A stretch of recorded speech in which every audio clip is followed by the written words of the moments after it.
आइए संगत जी, आज के सत्संग की शुरुआत करते हैं और आज इनवाइट करेंगे शबनम मल्होत्रा आंटी को। शबनम आंटी आए और सत्संग शेयर करें। जय गुरु जी को प्रणाम और गुरु जी की प्यारी प्यारी संगत को प्रणाम। गुरु जी का बहुत बहुत बहुत शुक्राना सत्संग करवाने के लिए। हम गुरु जी का क्या दे सकते हैं या हम गुरु जी का क्या शुक्राना कर सकते हैं। ये तो महाराज की कृपा है कि वो असीम कृपा करते हैं और इतनी कृपा करते हैं कि हम दो शब्द गुरु जी के बारे में बोल सकें, लेकिन ये हमारी औकात नहीं है। ये गुरु जी महाराज की ही ब्लेसिंग्स हैं। ये गुरु जी ने एक तरीका बनाया कि हम उनका थैंक्स कर सकें। तो बहुत बहुत बहुत गुरु जी का शुक्राना। संगत जी, हम लोगों का गुरु जी के पास आना 2003 में हुआ। ये भी गुरु महाराज की ही असीम कृपा से हुआ। मेरा तो ऐसा मानना है कि जिसने भी गुरु जी के भौतिक रूप के दर्शन करे हैं, उनमें उनकी कोई भी अपनी वो नहीं। ये सब गुरु जी की कृपा है, ये सब गुरु जी की रहमत है कि उन्होंने हम जैसे लोगों को अपने पास बुला के अपने दर्शन करो। नहीं तो हम लोगों में कोई ऐसी चीज नहीं है कि हम भगवान के दर्शन कर सके। तो बहुत बहुत गुरु जी थैंक यू आपका। आपने अपने दरबार में बुलाया, अपने पास बिठाया, अपने दर्शन करवाए, अपने साथ लंगर करवाया, बातें करी। तो ये इतना शुक्राना है गुरु जी का कि मेरे पास शब्द नहीं। 2003 में हम लोग मेरी सिस्टर है भाटी आंटी, वो हमें गुरु जी के पास लेके गई। भाटी आंटी गुरु जी की बातें करती थी तो हम लोग बिल्कुल नहीं मानते थे। मैं और मेरे हस्बैंड बहुत ज्यादा मजाक बनाते थे। गुरु जी उस चीज के लिए हमें माफ करें। लेकिन मासी की बातें सुन के मेरा बड़ा बेटा गुरु जी के पास जाने लगा। हम लोग उस समय दिल्ली में रहते थे और वो दिल्ली से गुड़गांव आता था और गुड़गांव से वो एम्पायर स्टेट जाता था और गुरु महाराज के दर्शन करता था। और उस बच्चे ने भी मुझे कहा कि मम्मी प्लीज आप एक बार वहां चल के देखो, वहाँ गुरु जी का दरबार बहुत ही सुंदर है, बहुत अच्छी जगह है, बहुत सुंदर गुरु जी है।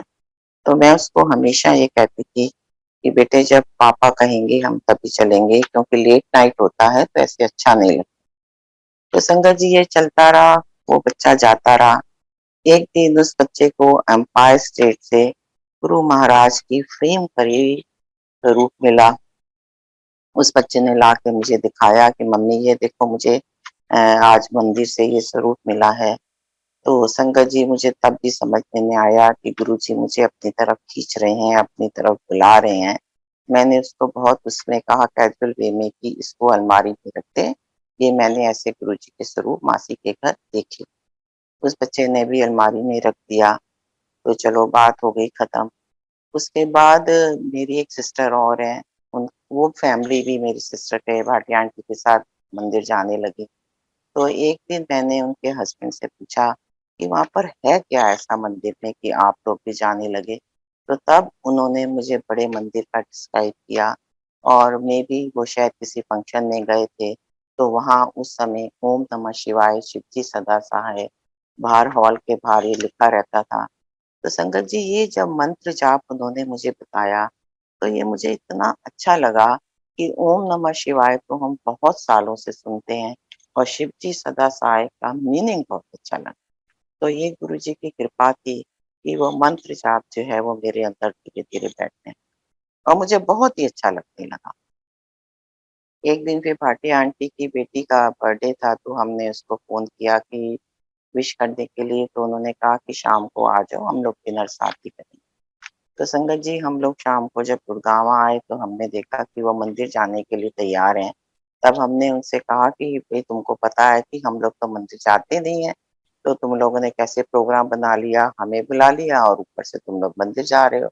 तो आंटी कहने लगी नहीं नहीं मंदिर तो हमें जाना ही है और ऑन द वे जो है कहीं पर डिनर करेंगे, वो बड़े मंदिर जाते। अब संगत जी किसी के घर जाओ और वो कहीं जा रहा है तो हमें जो है कि बड़ी उसमें उनके साथ जो है वो जाना ही पड़ा बड़ा मंदिर। जब हम वहाँ बड़े मंदिर में गए तो वहाँ पर हमें सिंगला अंकल मिले, कक्कड़ अंकल मिले, तब हम किसी को जानते नहीं थे।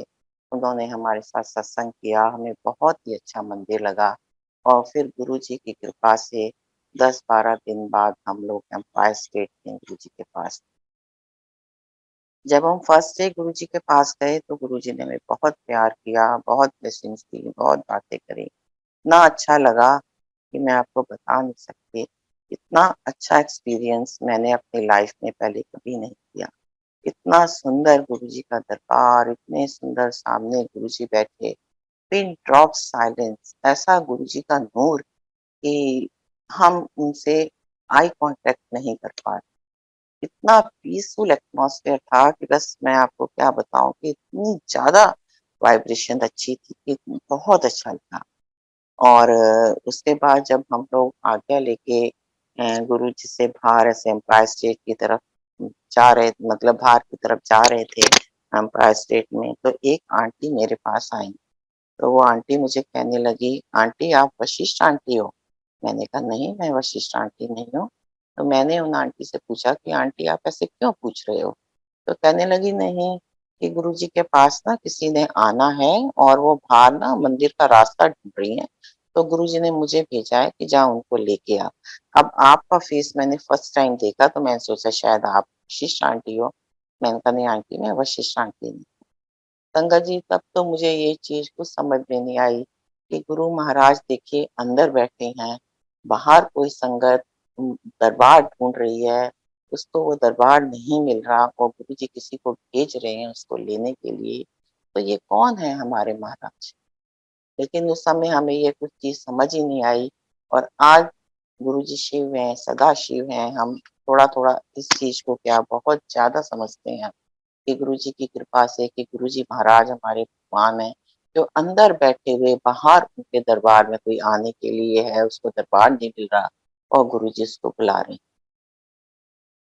तो इतना अच्छा लगा फर्स्ट डे गुरुजी के दरबार में जाके कि हमने ये सोचा कि नेक्स्ट डे हमें फिर जाना चाहिए। मुझे आज भी ध्यान है कि जब फर्स्ट टाइम हमने अ, एम्पायर स्टेट में गुरुजी के दर्शन करे, उस दिन सैटरडे था, नेक्स्ट डे संडे था, तो मुझे ये था कि अगर मैं आज दिल्ली वापस चली गई तो अंकल मुझे लेके नहीं आएँगे, तो हम रात को सिस्टर के घर ही रुक गए और हम लोगों के पास कपड़े भी नहीं थे, मुझे ये भी ध्यान है कि मैंने सिस्टर का सूट पहन के ही हम नेक्स्ट डे गुरुजी के दरबार में आए।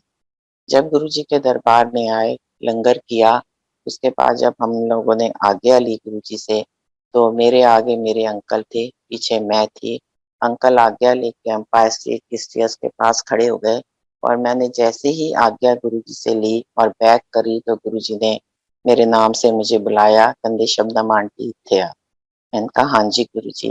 गुरुजी कहंदे तेरा गुड़गांव विच प्लॉट हैगा सेक्टर 31 विच?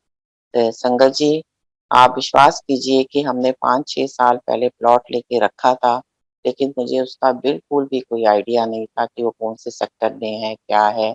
ये था कि एक इन्वेस्टमेंट पर्पज़ से हमने प्लॉट लेके रखा हुआ है। तो मैं एकदम अपने हस्बैंड के पास जाती हूँ और उनसे पूछती हूँ कि गुरुजी ऐसे कह रहे हैं कि हम लोगों का यही सेक्टर है? अंकल कहते हैं, "हाँ, यही तो सेक्टर है।" और मैं बिल्कुल ऐसे बेवकूफ़ जैसे कि मेरे सामने अंतर्यामी प्रभु बैठा हुआ है और मैं उनको बता रही हूँ कि गुरुजी आप जो कह रही हैं वो ठीक है। तो गुरुजी बड़ा मुस्कुराए और मेरे को कहने लगे, "जा आंटी तेनू ब्लेस किता, तू कोठी बनवा।" और गुरुजी ने मुझे कोई टाइम पीरियड दिया कि इससे पहले-पहले कोठी का काम शुरू करवाना है। अब संगत जी वहाँ से जब हम लोग एम्पायर स्टेट से निकले और थोड़ा बाहर तक थोड़ी-सी लंबी रोड है, मेरे दिमाग में यही कि गुरुजी ने बोल दिया, अब अंकल इस चीज़ को कैसे लेंगे?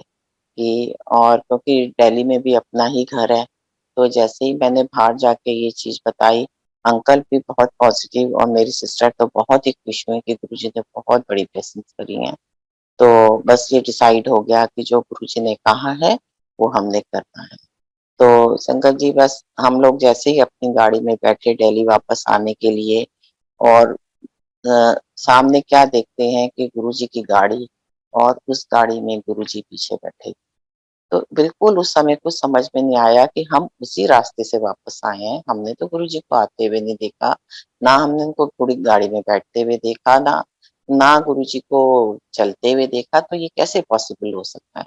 उस समय तो कोई चीज़ समझ में नहीं आई और बहुत दूर तक हमारी गाड़ी के साथ गुरुजी चले और फिर कुछ ही सेकंड में गाड़ी भी गायब हो गई और गुरुजी भी गायब। तो ये क्या है, गुरुजी ने इतनी उस दिन ब्लेसिंग्स दी, इतना वो दिखाया हमें, लेकिन हमें समझ कुछ नहीं आया कि ये क्या हुआ। तो ये गुरुजी महाराज की कृपा। जब मैंने सिस्टर को बताया तो बहुत खुश हुई कि बहुत गुरुजी ने ब्लेसिंग्स करी हैं और बड़ी कृपा है गुरुजी की। गुरुजी की कृपा से वो घर बनने लगा और बहुत उसमें बनते टाइम भी गुरुजी ने बहुत ब्लेसिंग्स दी। और लेकिन जैसे हम लोगों का ह्यूमन माइंड है और मैं गुरुजी से हमेशा मन ही मन ये प्रेयर करती थी कि गुरुजी आप मुझे इतनी दूर कहाँ भेज दोगे? मेरा तो जो है कि सारा किटी ग्रुप भी, मेरा कार्ड ग्रुप भी, मेरा फ्रेंड सर्कल भी सब दिल्ली में है। मैं वहाँ क्या करूँगी जाके अकेली? तो ऐसे मेरा माइंड चलता। और देखिए संगत जी, जैसा कि कहते हैं कि गुरुजी के यहाँ मानो, गुरु से माँगो कुछ नहीं। मैंने मन ही मन प्रेयर करी और कुछ ऐसे सर्कमस्टांसेस हो गए कि हम उस घर में शिफ्ट ही नहीं हो पाए।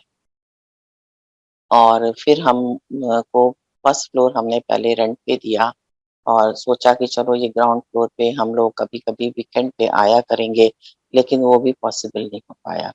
तो फिर एक दिन जो है कि मैं यही डिसाइड किया कि अब ग्राउंड फ्लोर को भी रेंट पे दिया जाए, क्योंकि गुड़गाँव में टर्माइट बहुत है। तो लोगों ने कहा कि आपका घर खराब हो जाएगा, तो हमने यही सोचा कि चलो इसको भी रेंट पे देते हैं। तो उस समय मेरी सिस्टर का काम प्रॉपर्टी डीलिंग का था, थोड़े टाइम के लिए उन्होंने ये काम किया था। तो वो कहने लगी कि ठीक है, जब तुमने डिसाइड किया है तो टेनेंट हम तुम्हें बताएँगे। तो हमने कहा ठीक है। लेकिन एक दिन ऐसा हुआ कि हम लोग अपने घर आए हुए थे गुड़गाँव में, तो जैसे ही हम लोग लॉक वगैरह खोल रहे थे तो पीछे से कोई टेनेंट आ गए और हमारी उनके साथ बातचीत हो गई और हमने वो रेंट पे दे दिया। तो और हम लोग घर वापस आ गए। तो सुबह मेरी सिस्टर का फ़ोन आया, मुझे पूछने लगी कि तुमने ग्राउंड फ्लोर भी रेंट पे दे दिया? मैंने कहा हाँ, कल हम लोग गए हुए थे वहाँ पर, तो ऐसे-ऐसे कोई आ गया और हमने दे दिया। तो स फिर मैंने सिस्टर को पूछा कि तुम्हें कैसे पता चला ये सब? तो कहने लगी मुझे तो गुरुजी ने बताया कि जा तेरी भैन ने ना थल्ले दा घर भी ना किराए ते चढ़ा दिता है। तो देखिए संगत जी, हम लोग यहाँ किराए पे घर दे रहे हैं। वहाँ गुरुजी एम्पायर स्टेट में बैठे हैं और उनको सब कुछ पता है और मेरी सिस्टर को बता रहे हैं और सिस्टर ने गुरुजी से कहा कि नहीं गुरुजी, उसने मैंने उसको किराएदार बताना था। फिर कहंदे जा तू अपने भैन नूं सवेरे फ़ोन करके पूछ लई ओहनू। तो देखिए ये गुरुजी है जो अंतर्यामी है, जो हर चीज़ जानती हैं, उनसे क्या छुपा हुआ है। और जब ये हाउस रेंट पे चढ़ने लगा तो संगत जी इतनी गुरुजी की ब्लेसिंग्स कि बहुत छोटी-छोटी एज के बच्चे आते थे, आस-पास एमएनसीज़ हैं। मैं क्या देखती थी कि विदिन 1 ईयर ये लोग अपने-अपने घरों में जाते हैं। उनमें से 80-90% मैंने ऐसे देखा उन बच्चों के साथ और बड़ी ही गुरुजी की ब्लेसिंग। उसके बाद गुरुजी के साथ हमारी जर्नी चलती रही, बहुत ही सुंदर जर्नी गुरुजी के साथ जिसको कि एक्सपीरियंस हम लोग कर सकते हैं। वर्ड्स में मैं क्या गुरुजी का सत्संग बताऊँ कि इतनी एक्सपीरियंस गुरुजी ने कराए, इतनी मन से छूने वाली चीज़ें जो ऐसे-ऐसे एक्सपीरियंस गुरुजी ने कराए। एक दिन गुरुजी मुझे कहते, हम एम्पायर स्टेट में दर्शन करते हुए गुरुजी के आंटी जा मैं तेनू करोड़पति बना दिता। ये महाराज की कृपा, महाराज की ब्लेसिंग। मैंने गुरुजी से कभी नहीं कहा कि गुरुजी मुझे कोठी चाहिए। मैंने गुरुजी से कभी नहीं कहा कि गुरुजी मुझे करोड़पति बनना है। ये प्रभु की मौज है, ये उनकी कृपा है। जब वो देते हैं तो चप्पल फाड़ के देते हैं और हम अपने शब्दों से उनका सिर्फ और सिर्फ शुक्राना कर सकते हैं। वो भी गुरुजी ने ही हमें सिखाया। हम अपने आप से गुरुजी के लिए कुछ नहीं कर सकते। जो करवाना है वो गुरुजी ने करवाना है। ऐसे ही एक दिन दिवाली का दिन था, हम लोग एम्पायर स्टेट गए हुए थे। जैसे ही गुरुजी को माथा टेका तो गुरुजी ने मेरे को कहा, चल पीछे खड़ी हो जा। मैं गुरुजी की गद्दी के पीछे खड़ी हो गई, गुरु महाराज आगे बैठे हुए, और फिर गुरुजी मेरे को कहते, आंटी तू पता नहीं किन्ने किन्ने लोगों का कल्याण करवा गई। अब मेरे को तो संगत जी कुछ समझ में नहीं आता कि मैंने क्या किसका कल्याण करवाया। ये करने कराने वाले गुरुजी, लेकिन उनके वर्ड्स, तुझे पता नहीं किन्ने किन्ने लोगों का मेरे को कल्याण करवा गई। और गुरुजी ने मेरे को अपने पास ही वहाँ खड़ा रखा। इतने में एक आंटी आई, उन्होंने जैसे संगत आ रही थी गुरुजी के चरणों में माथा टेक रही थी, एक आंटी आई, तो गुरुजी उसको कहते, मंगना गुरु को लो ते जाना वैष्णो देवी। मेरे को लगा शायद गुरुजी मुझे कह रहे हैं, तो मैंने कहा गुरुजी मैं नहीं वैष्णो देवी जा रही। तो फिर मुझे बाद में समझ में आया कि उन जो आंटी माथा टेक रही थी उनको गुरुजी कह रहे थे। तो संगत जी देखिए, ऐसा है कि गुरुजी ने कभी किसी उसके लिए मना नहीं किया, लेकिन इससे मेरे को तो ये चीज समझ में आती है कि गुरुजी का ये वो है कि हमें एक तरफ अपना विश्वास रखना चाहिए, एक ही नाव के ऊपर हमें चढ़ना चाहिए। और जबकि गुरुजी कहते थे कि वैष्णो देवी वाली माता तो मेरी धी हैगी, और प्यो दे हुंदे वे तीनों तंग क्यों करना। तो ये भी एक चीज है, और गुरुजी सब कुछ जानते हैं। मैं तो सुन के भी हैरान हो गई कि उन आंटी ने माथा टेका। बाद में मेरी आंटी से बात हुई तो पता चला कि वाकई वो वैष्णो देवी ही जा रही थी। गुरु महाराज तो सब कुछ जानते हैं, उनसे क्या छिपा हुआ है। तो इतनी सुंदर जर्नी गुरुजी के साथ चली, बहुत ही प्यारी, कि बस हर सैटरडे ऐसे होता था कि हमने कहीं पार्टी में जाना है या हमारा सैटरडे वो है, तो बच्चे भी और हम लोग भी अपनी पार्टी मिस करते थे, क्योंकि हमें ये होता था कि नहीं गुरुजी के दर्शन करने हैं, सैटरडे हमारा दिन है तो हमने जाना ही जाना है। और छोटी से छोटी, बड़ी से बड़ी चीज गुरुजी ने बड़े ही प्यार से, बड़े ही तरीके से समझाई। से मेरा छोटे बेटे के 12th के एग्जाम्स चल रहे थे, साथ में वो एंट्रेंस की तैयारी कर रहा था।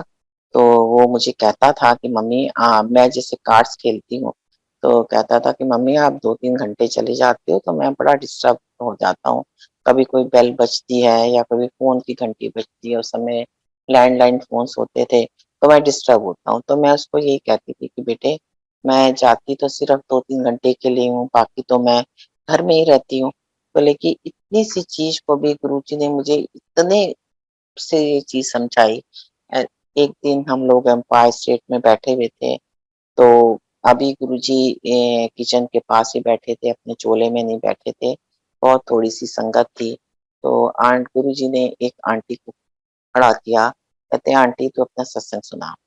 तो पहले वो गुरुजी के सामने खड़ी हुई, फिर गुरुजी ने उनकी डायरेक्शन चेंज करा ली, फिर वो कहीं और खड़ी हुई, वहाँ चेंज करवाई। बिल्कुल उन आंटी को गुरुजी ने मेरे सामने खड़ा किया, और जो वो सत्संग उन्होंने सुनाया, वो सत्संग बिल्कुल मेरे लिए था। कि वो आंटी कहने लगी कि मैं कार्ड्स खेलने जाती थी, तो गुरुजी मुझे एग्ज़ैक्टली बता देते थे कि आंटी आज तू इतने हारी है, आज तू इतने जीती है। तो फिर एक दिन गुरुजी ने कहती है मुझे बड़े प्यार से समझाया कि आंटी अभी तेरे को, तेरे बच्चों को तेरी ज़रूरत है, तू उनकी तरफ ध्यान दे। तो कहती है कि मेरे को बात समझ में आ गई, और ये सत्संग संगत जी मेरे लिए था। रास्ते में बच्चे भी मुझे कहने लगे कि मम्मी देखो आज गुरुजी ने आपको समझा दिया। मैंने कहा हाँ बेटा, आज मुझे समझ में आ गई कि ये सत्संग जो है वो गुरुजी ने मेरे लिए ही था। और वो 6-8 महीने मैं बिल्कुल बच्चे के साथ रही, मैं बिल्कुल बाहर नहीं गई, और बच्चे ने बहुत अच्छे 12th में मार्क्स लिए, बहुत अच्छी जगह उसकी गुरु महाराज की उससे एडमिशन हुई। और आज जहाँ भी बच्चा है वो सब गुरुजी की मेहर से है, गुरुजी की कृपा से है। तो गुरुजी ने इतनी छोटी-सी बात भी इतने तरीके से मेरे दिमाग में डाली कि संगत जी इट्स अमेजिंग। तो ऐसे गुरु कहाँ मिलते हैं, जो आपकी डेली रूटीन की समस्याओं को भी समझते हैं कि हम क्या प्रॉब्लम फेस कर रहे हैं, बच्चा क्या प्रॉब्लम फेस कर रहा है, इसकी माँ नहीं समझ पा रही तो इसको कैसे समझाना है। ये सब गुरुजी की कृपा है, ये सब उनकी उन्हीं की ही मेहर है। ऐसी संगत जी 14th में 2007 को गुरुजी चोला छोड़ने से पहले मंदिर आए। उस दिन हम लोग जैसे मंदिर पहुंच रहे थे तो देखा कि बहुत सारी संगत जो है वो बाहर जा निकल रही है और हमें भी सेवादार कहने लगे कि नहीं नहीं आंटी आज बस दर्शन बाहर से ही करो। तो अंकल को कहा कि नहीं अंकल प्लीज थोड़ी दूर तक जाने दो फिर हम लोग बाहर आ जाएंगे। कहने लगे अच्छा जाओ शिव जी की मूर्ति तक चले जाओ फिर उसके बाद आप लोग बाहर जाओ, आज बस यहीं से आज्ञा है। तो ठीक है, जैसे शिव जी की मूर्ति के पास पहुंचे और अभी माथा ही टेक रहे थे तो देखा कि पीछे से गुरुजी आ गए और गुरुजी के साथ संगत जो बाहर खड़ी थी वो भी आ गई और संगत भी गुरुजी के साथ आ गई। फिर संगत ने सुधा आंटी से कहा कि आंटी गुरुजी आए हुए हैं, हम लोग भी मंदिर में बैठना चाहते हैं। तो सुधा आंटी ने गुरुजी से पूछा और गुरुजी ने संगत को बिठाया और संगत जी उस दिन बहुत गुरुजी ने ब्लेसिंग्स करी, बहुत ब्लेसिंग्स करी और काफ़ी संगत को पास बिठाया, बुलाया और बहुत ब्लेसिंग्स गुरुजी ने करी और उनमें से आज्ञा लेने वाली मैं सबसे लास्ट थी गुरुजी से। जब मैंने गुरुजी से आज्ञा ली, तो गुरुजी मेरे को कहते, "आंटी, तू ते मेरे कोल आंदी नहीं सी।" मैंने कहा, "हाँ अंकल, हाँ जी गुरुजी मैं आपके पास नहीं आती थी।" तो गुरुजी ने कहा कि, "तेनू ते खिच के मैं अपने कोल ले आया।" मैंने कहा, "हाँ जी गुरुजी, आप मुझे खींच के अपने पास लाए हो, मैं वाक़ई नहीं आती थी।" तो गुरुजी मेरे को कहते, "हुण आंटी तू दस तेनू मेरे कोल आके किस तरह लगता है?" अब मैं क्या संगत जी गुरुजी को कहूँ, मेरी आँखों में तो एकदम आँसू आ गए। मैंने कहा, "गुरुजी मुझे तो आपके दरबार में आकर स्वर्ग मिला।"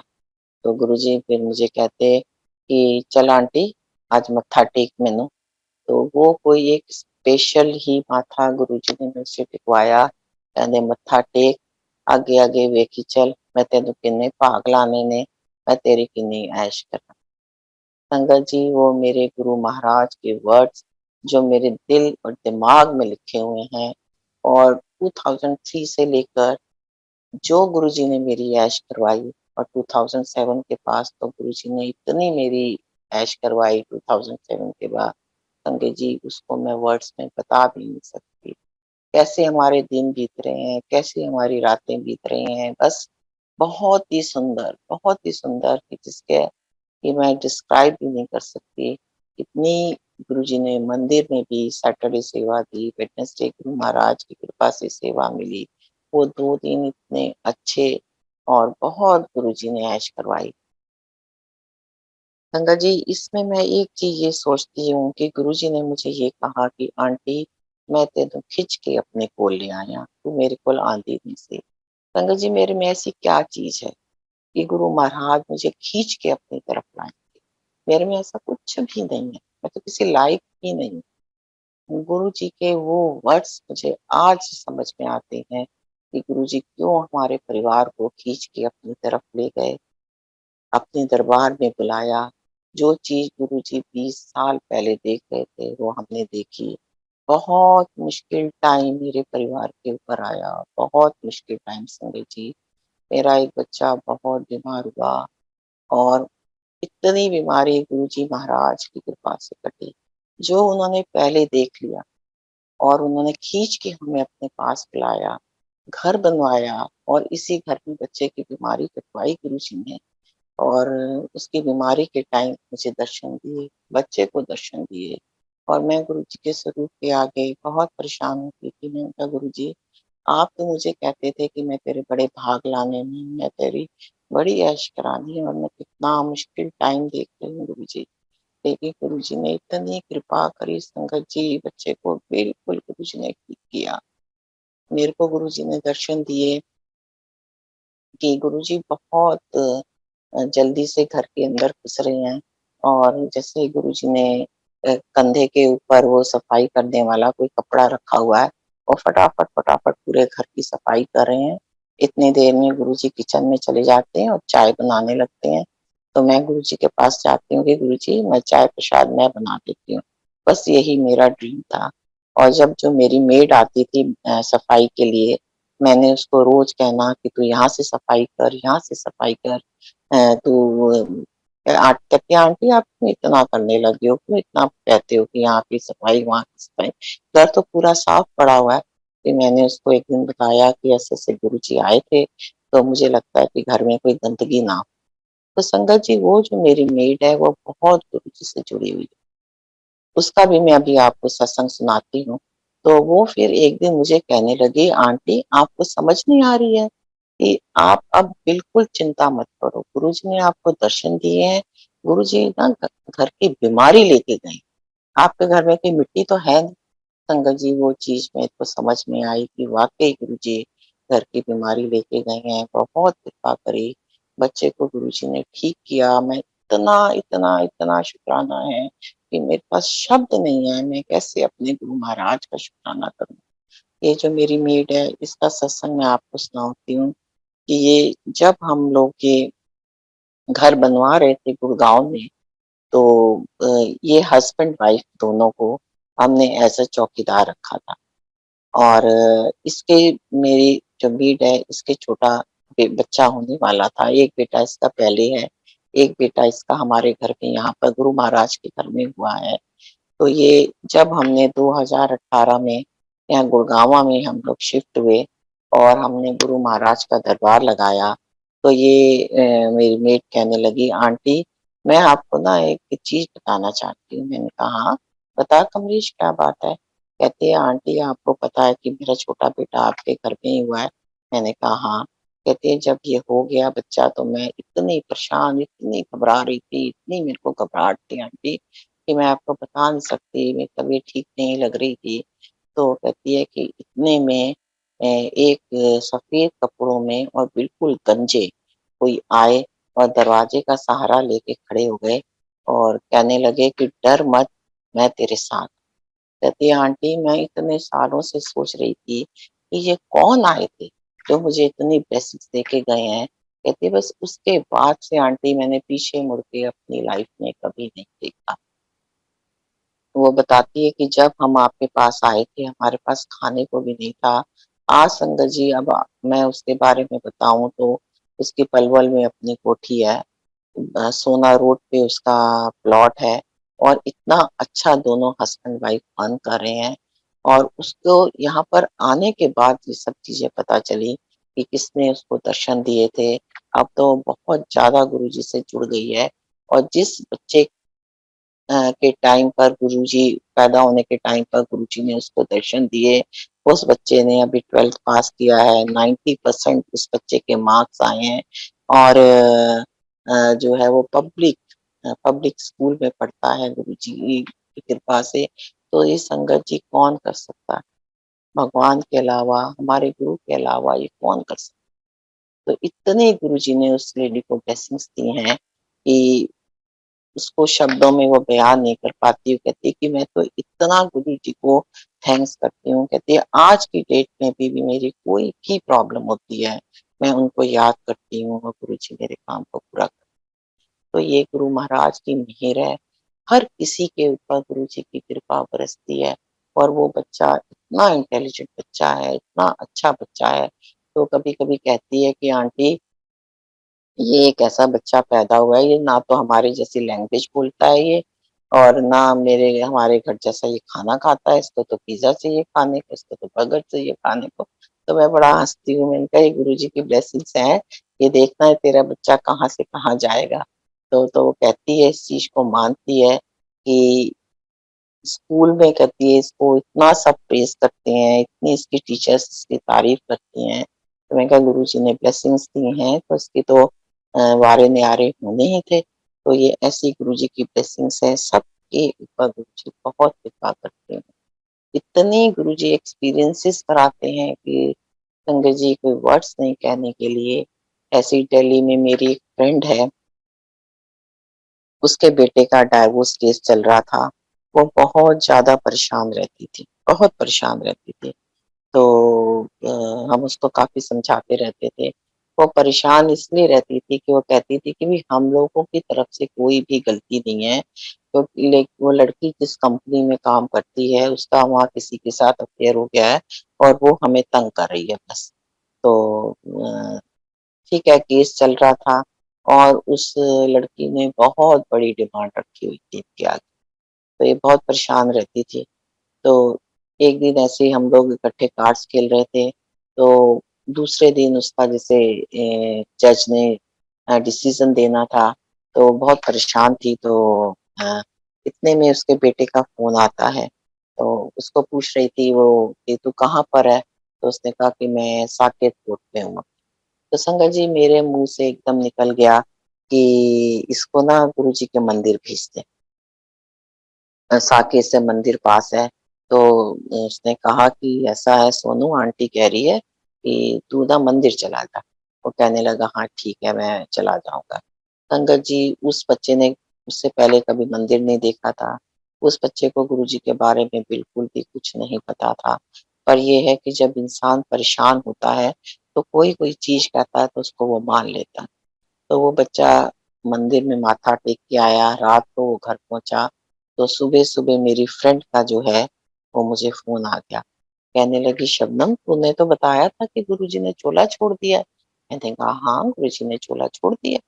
तो कहती है, "नहीं, कल ये दर्शन करने गया है, ये तो बिल्कुल बता रहा है कि सिंहासन पे गुरुजी बैठे थे, येलो कलर का उन्होंने चोला पहना हुआ था।" और कहते हैं क्योंकि उसकी मदर ने गुरुजी के दर्शन करे हैं। कहते हैं, "जैसे हम एम्पायर स्टेट में गुरुजी को देखा हुआ है, हाथ जोड़ते हुए, ऐसे ब्लेसिंग्स देते हुए, इसको तो बिल्कुल वैसे दर्शन हुए हैं।" तो मैंने कहा कि बस अब तो गुरुजी की ब्लेसिंग्स हो गई, अब तू ये समझ ले कि तेरी सारी परेशानी दूर हो गई। सब डिसीजन जो है वो तेरे फेवर में ही आने वाला है। संगत जी वो ही हुआ, रात ही रात में जज चेंज हो गया और जो नया जज आया उसने पूरा का पूरा जो डिसीजन है वो इनके फेवर में दिया और 1 लाख रुपए में डाइवोर्स। जिस लड़की ने इतनी डिमांड रखी हुई थी, 1 लाख रुपए में डाइवोर्स हुआ और वो बच्ची जो इनके पैरों पे गिर के इनसे माफ़ी माँगी। तो ये गुरुजी महाराज की कृपा है। कैसे गुरुजी कृपा करते हैं, बहुत ज़्यादा उनकी कृपा है संगत जी। तो इतने सत्संग गुरुजी ने जो है गुरुजी के चोला छोड़ने के बाद हम लोग डुगरी गए। तो डुगरी में हम लोगों को वहाँ पर एक बहुत पुरानी गुरु महाराज की सत्संगत है, वो मिली। हम उन लोगों के घर गए उनसे मिलने, क्योंकि जब गुरुजी ने चोला छोड़ा तो हम लोग बहुत और बहुत परेशान रहते थे। बस ये ऐसे लगता था कि हम कहाँ ऐसी जगह में जाएँ जहाँ हमें गुरुजी की बातें सुनने को मिले, हमें गुरुजी के बारे में पता चले। तो हम उन आंटी के घर गए, बहुत उनके घर में गुरुजी की ब्लेसिंग्स, बहुत गुरुजी की गुरुजी ने उनको अपनी जुतियाँ दी हुई, अपने चोले दिए हुए और उन आंटी ने बहुत प्यार से हम लोगों को बिठाया। तो उन्होंने एक सत्संग शेयर किया, कहने लगी कि हमने गुरुजी से पूछते थे कि गुरुजी आपके पास पिंड में से तो बहुत कम लोग आते हैं। कहती 3-4 फैमिलीज़ ही हैं, 3-4 जिनको हम जानते हैं जो गुरुजी के पास जाते थे। तो फिर गुरुजी ने कहा कि मैं एवें सारे पिंड नूं अपने पीछे नहीं लाना। मेरे दर्शन उन लोगों के लिए हैं जिनको मैंने पिछले जन्म में वादा किया। तो संगत जी पता नहीं हम कितने जन्मों से गुरु जी के साथ जुड़े हैं। गुरु जी ने कितने जन्मों से हमें अपने साथ जोड़ रखा है और जो नई संगत आ रही है वो तो गुरु जी को रब मान के आ रही है। नया पुराना कुछ नहीं है, ये सब गुरु जी ने सबके टाइमिंग्स फिक्स करे हुए हैं। वो तो गुरु महाराज को भगवान मान के आ रहे हैं और बहुत स्पीड में उनके गुरु महाराज कल्याण कर रहे हैं, बहुत स्पीड में उनका कल्याण हो रहा है। तो ये गुरुजी की कृपा है। हम ये गुरुजी जानते हैं हम कितने जन्मों से महाराज के चरणों में गुरुजी ने हमें जोड़ रखा हुआ है। तो इतनी गुरुजी ने एक्सपीरियंसेस कराए, इतनी गुरुजी ने मेहर करी। ऐसे ही जैसे अभी भी फंक्शन होते हैं तो थोड़ा टाइम पहले मंदिर की सफाई वगैरह के लिए संगत को बुलाते हैं, ऐसे ही गुरुजी के टाइम भी था। तो एक फंक्शन आने वाला था, तो हम लोगों मैं और अंकल सुबह-सुबह मंदिर गए और जैसे ही हम लोग मंदिर में पहुँचे, तो वहाँ उस समय अनीश अंकल होते थे एक सेवादार। तो जैसे ही मैं शिव जी की मूर्ति के पास पहुँची, तो अंकल आए कहने लगे, "आंटी गुरुजी का फ़ोन आया है, आप ना सुबह-सुबह सेवा में आना।" तो संगत जी हम लोगों का प्रोग्राम ये था कि हमने सोचा कि आज जो है मंदिर चलते हैं, कल हम दूसरे दिन नेक्स्ट डे हम लोगों का जयपुर जाने का प्रोग्राम था। तो अब जब गुरु महाराज की आज्ञा हो गई कि सुबह-सुबह मंदिर आना है तो फिर तो प्रोग्राम कैंसल हो गया, तो अब तो मंदिर ही जाना है। तो हम लोग घर वापस आए, तो रात में मेरे अंकल की तबीयत बहुत ज़्यादा खराब हो गई, उनको काफ़ी लूज़ मोशन हो गए, फीवर हो गया। अब मैं रात में बहुत परेशान थी भई मैं कैसे मंदिर जाऊँगी? उस समय ना मेट्रो होती थी और अकेले जाना बहुत मुश्किल लगता था। तो मैं यही सोचती रही कि मैं क्या करूँ, कैसे करूँ? बच्चे भी उस समय दोनों साथ नहीं थे। तो आप सोचिए मैंने सुबह-सुबह एक आंटी को फ़ोन करा कि मैंने कहा आंटी ऐसे-ऐसे है और मुझे तो मंदिर जाना है, आप बताओ कैसे करें? आप संगत जी आप हैरान होंगे कि मैंने सुबह-सुबह उनको फ़ोन किया तो वो आंटी इतनी खुश हुईं, कहती हैं आंटी आपने तो मेरे ना मन की बात कर दी आज, क्योंकि रात को भी एम्पायर स्टेट में गुरुजी ने बहुत संगत को बोला है कि सुबह-सुबह मंदिर जाओ सेवा करने। तो कहती है कि मैं यही सोच रही थी, कहती मेरे को मेरी सिस्टर का फ़ोन आया था, आंटी बताती हैं, तो उन्होंने ये बताया है कि बहुत संगत को गुरुजी ने बोला है कि सवेरे-सवेरे मंदिर पहुँचो सेवा करने। तो कहती है कि मैं तो यही सोच रही थी कि हमको आज्ञा नहीं हुई, तो लेकिन अब आपको ले जाने के बहाने तो मैं जा सकती हूँ। तो मैं तो अभी 15-20 मिनट में आपके पास पहुँचती हूँ, मैं अपनी बेटी की छुट्टी कराती हूँ, आप बिल्कुल तैयार होके खड़े हो और मैं हम आपको नीचे से लेते हैं। तो संगत जी इससे ये चीज़ हमें कुछ समझ में आई कि गुरुजी का जो है वो नेचर पे कंट्रोल है। क्योंकि उस रात दिल्ली में इतना आंधी-तूफ़ान 3:30-4 बजे आया था कि पूरा मंदिर जो है वो पत्तों से भरा हुआ था और मिट्टी से भरा हुआ था। और गुरुजी रात को एम्पायर स्टेट से लोगों को कह रहे हैं कि सवेरे-सवेरे पहुँचो सेवा करो। और जो है कि और मुझे जो है वो जिस दिन सुबह-सुबह अनीश अंकल ने कहा कि गुरुजी का फ़ोन आया आंटी सुबह-सुबह सेवा में पहुँचो। तो गुरुजी क्या नहीं कर सकते? रात को इतना आंधी-तूफ़ान गुरुजी को पता था कि आना है और संगत को ऐसे-ऐसे गुरुजी ने भेजा। तो गुरुजी क्या नहीं कर सकते? गुरुजी महाराज भगवान हैं, अंतर्यामी हैं, शिव हैं, महाशिव हैं। उनके चरणों में ही सब कुछ है। जी। ऐसी-ऐसी चीज़ें, ऐसे-ऐसे एक्सपीरियंसेस गुरुजी ने कराए कि मैं मेरे पास शब्द नहीं है कि कैसे मैं गुरु महाराज जी का धन्यवाद करूँ, कैसे उनकी इतनी असीम कृपा है। 20 साल से गुरुजी से जुड़े, ये गुरुजी जानते हैं हम कब से उनके साथ जुड़े, लेकिन जितना हम जानते हैं गुरुजी हर पल हम लोगों के साथ, हर पल हम लोगों के साथ। उनको याद करो, गुरुजी को प्यार करो, यही गुरुजी हमसे चाहते हैं। बाकी गुरुजी ने कोई बहुत रूल्स नहीं बनाए, कोई बहुत नियम नहीं बनाए, बस एक सच्चे मन से अपने रब को याद करो, ये गुरुजी की बहुत, बहुत, बहुत बेसिक में और छोटी से छोटी, बड़ी से बड़ी आपकी हर प्रॉब्लम अपने गुरु से शेयर करो, वो ही करने वाले क्योंकि we are all human beings हम बहुत जल्दी घबरा भी जाते हैं परेशानियों से। लेकिन हमारा गुरु जानता है कि हमको उन्होंने किस तरह से कृपा देके ठीक करना है, हमें किस टाइम पर किस चीज़ की ज़रूरत है, वो गुरुजी बहुत अच्छे से जानते हैं और बहुत ही कृपा करते हैं। संगत जी एक सत्संग और मैं आपको सुनाती हूँ। दिल्ली में एक मेरी मेड है, तो वो काम करती थी जैसे घर में, तो जब हम गुरुजी के पास आते-जाते थे, तब उसको इतना कुछ वो नहीं था। ठीक है, घर में वो देखती थी कि गुरुजी का स्वरूप लगा हुआ है और दीदी जाती हैं, बस यहीं तक उसको था। जब गुरुजी ने चोला छोड़ा और उसके बाद 2008 में गुड़गाँव में सत्संग हुआ, उसकी सीडीज़ जब बाँटी गई, तो उसको हम लोग टीवी पे सुनते थे और काम करते-करते वो भी सुनती थी। और उसको फिर अचानक से गुरुजी से इतना लगाव हो गया, उसको नहीं हो गया, गुरुजी ने खींच लिया उसको अपनी तरफ।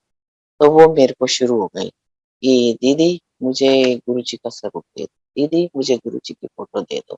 तो मैं थोड़ा-सा वो होती थी, मैं कहती थी रानी तू कहाँ गुरुजी का स्वरूप रखेगी? गुरुजी का स्वरूप बहुत सफाई से रखना पड़ता है, बड़े अच्छे से रखना पड़ता है, साफ करना है इसको। नहीं दीदी आप मुझे दे दो, मैं करूँगी। मेरी की जो छोटी सी किचन है उसके ऊपर ऐसे बना हुआ है, आप मुझे कपड़ा भी दे दो, मैं कपड़ा बिछा के रखूंगी, रोज सफाई करूंगी, दीदी प्लीज मुझे दे दो। जब वो बहुत ज्यादा कहने लगी तो मेरे मन में भी आया शायद गुरुजी भी यही चाहते हैं। तो संगत जी मैंने उसको गुरुजी का स्वरूप दिया, उसने बहुत अच्छे से अपने घर में रखा। थोड़े टाइम बाद उसके घर में बड़ी प्रॉब्लम्स आई। तो वो एक्चुअली उसके बेबी होने वाला था और 4-5 दिन से मैं उसको रोज देख रही थी कि जून का महीना है, वो जब घर में आती थी तो ब्रेकफास्ट करती थी। 4-5 दिन मैंने उसको देखा कि उसने कुछ भी खाया-पिया नहीं। तो मैंने उसको बोला भी, मैंने कहा रानी क्या हो गया? तू कुछ खा पी नहीं रही आजकल, तो प्रेग्नेंट है तो इतनी गर्मी है। तो कहने लगी नहीं बस दीदी ऐसे ही है, मेरा मन नहीं करता किसी भी चीज़ में, मैं अपने घर से बहुत ज़्यादा परेशान। तो बस उसने मुझे बात नहीं बताई। लेकिन थोड़े टाइम बाद मैंने देखा कि वो बिल्कुल ठीक हो गई और सब कुछ नॉर्मल चलने लगा। तो एक दिन फिर वो मेरे पास बैठी और कहने लगी दीदी मैं आपको एक चीज़ बताऊँ? मैंने कहा हाँ बोल क्या बात है? कहने लगी आपको वो दिन याद है जब 4-5 दिन मैंने बिल्कुल कुछ भी नहीं खाया था और मैंने कहा हाँ याद है। तो कहती है, मैंने कहा क्या हो गया था, क्या बात थी? कहती है दीदी कि मेरा हस्बैंड जो है रिक्शा चलाता है और उसका किसी लेडी के साथ अफेयर हो गया और जितना भी वो पैसा कमा रहा था ना वो सब उसको दे रहा था। और मैं बहुत ज़्यादा परेशान थी कि मेरा कैसे चलेगा, मेरे और भी बच्चे हैं और कैसे गृहस्थी मेरी चलेगी। तो कहती कि बस ऐसे 4-5 दिन रोज़ घर में लड़ाई होती थी और मैं जो हूँ आपके घर क्या मैंने अपने घर में भी कुछ नहीं खाया। जब 5 दिन हो गए पूरे, तो एक रात को मैं सोई हुई थी, तो 2:30 बजे गुरुजी मेरे ड्रीम में आए। मुझे कहते हैं उठ, सब तो पहले खाना खा, नहीं तो सवेरे हॉस्पिटल पहुँच जाएँगी, मैं तेरा सब कुछ ठीक-ठाक करता। कहती है ऐसे ही गुरुजी ने आके मुझे दर्शन दिए और मुझे ये बोला, मैं रात को 2:30 बजे जो है कहती हूँ उठी हूँ और मैंने जो भी घर में पड़ा था वो मैंने खाया और उसके बाद मुझे यही डर कि अब मैं इतनी गर्मी में इतना टाइम ऐसे रही हूँ, मेरा बेबी कैसे होगा?